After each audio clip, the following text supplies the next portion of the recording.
I saw in the chat room people talking about coffee with a cop and things like that. You're never going to outmarket what the world's done to you. Like, you're never going to outmarket the media. You're never going to outmarket person here. But the answer to the recruiting crisis is not what we think. We've been handing out bonuses, developing awesome websites, tactical videos for the last few years, and most of those agencies have not improved their recruiting. And no one anywhere said that they became a cop because they saw a website or a video. In fact, the Washington, D.C. Metropolitan Police Department has their lowest staffing in history, but they just won the Best Video Award from Police One. Now, it goes on to talk about why this is happening, the scam unmasked, how much money. Is this 1995? What does that mean? He'll explain the solution and safeguard recruiting. Excellent article. And so without any further ado, Travis, the floor is yours. Well, I was just as sort of clueless as everybody else. I found myself over a recruiting unit about a decade ago. I was a commander. I didn't know anything about recruiting. That's most commanders when they get shuffled around. You don't know a lot about that job, but I dove into that, and it was so very much the traditional style of recruiting, right? Military and job fairs, and go to college campuses, and even get in a car and drive around the country. And I started seeing it waning about then, and we were spending a ton of money at that. And I think that sustained us for a long time because we had so many recruits.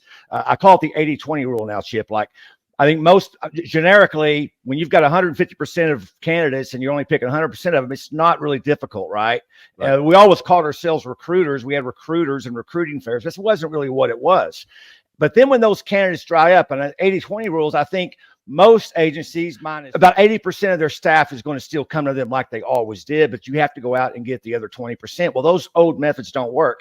And so what happened was, and when I retired, I went into this a little bit deeper. I have a friend of mine from law enforcement that was telling me a lot of this stuff on the backside. I started noticing it, where most of these agencies are spending crazy money on videos and websites, this old style of sort of recruiting, because we've always done that.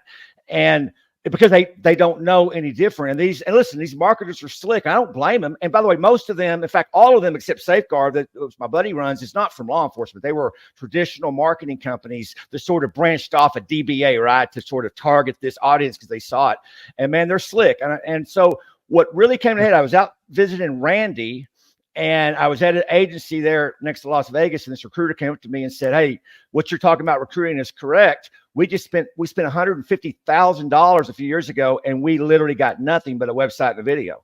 And then I started looking up some public documents on some contracts, and the money that's flying around to these agencies, and the recruiting is not getting any better. So one or two things is going to happen. These agencies are going to say, "We tried our best. It didn't work. So this is the new normal," or "Now we're not going to be able to do this or do that." Or we're going to lower our standards. We're seeing that, right? Or they're going to sort of rely on the experts in recruiting, because there really is an expertise in that skill, and they're going to actually solve the problem. And my friend Doug Larson at Safeguard Recruiting, he would kind of cut his teeth in the trucking industry. And of course, they have a huge recruiting problem there. And he brought these processes over here. I started paying attention, and it's pretty amazing. In fact, I'll just tell you about what they do is they do target online social media, but they're not just sending them to a website. They're actually gathering contact information from people that are interested in that department, and then sending that information to the agency. And then if they get a series of automatic emails where it sends them to the website, sends them the video, so the marketing is being used for retention of the candidates, right? Just like the sales world does, just like the business world does. And then it's up to the recruiters to nurture those leads and get those through the application process. Now, Chip, the agencies that have embraced this, I won't even say a new way. It's just the way that we've never known, because the private industry has been doing this for years on the recruiting side. They know the difference between recruiting and marketing.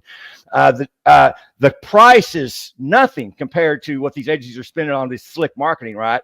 I'll just give you one prime example. He had one agency give him $1,000. Like, well, no company's taking $1,000.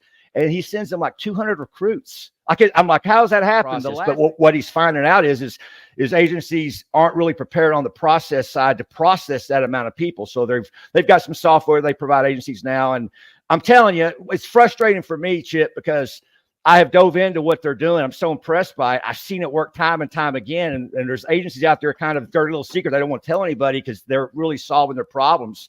But to see these agencies spend taxpayer dollars at the rate they do for nothing. I'm talking $60,000 for a video, $45,000 for a website. Was this 1995? What are you talking about, right? and they think it's going to help. And the marketing companies, to their right, are doing what they do, right, Chip? They send people to the website. They send people to the website. That's not recruiting, because social media does not let you discriminate based on age, which is the good thing. The problem is you're spending money sending 75-year-old people to your website to look at your website. So I love Safeguard, but they're a small company and they know what they're doing, but they don't have the marketing dollars. They're not hooked up with the FBI. They don't do all this stuff. But I've seen enough. I very rarely endorse a product type stuff. It's easy to endorse what Randy does, but a product that's selling law enforcement, man, I'm all in, because I have kids, I have families. I want there to be law and civility. I want law enforcement to be able to staff the right people. Right. And if they would just embrace these sort of business processes these guys have put in place, it'd be pretty amazing. You can check them out at safeguardrecruiting.com.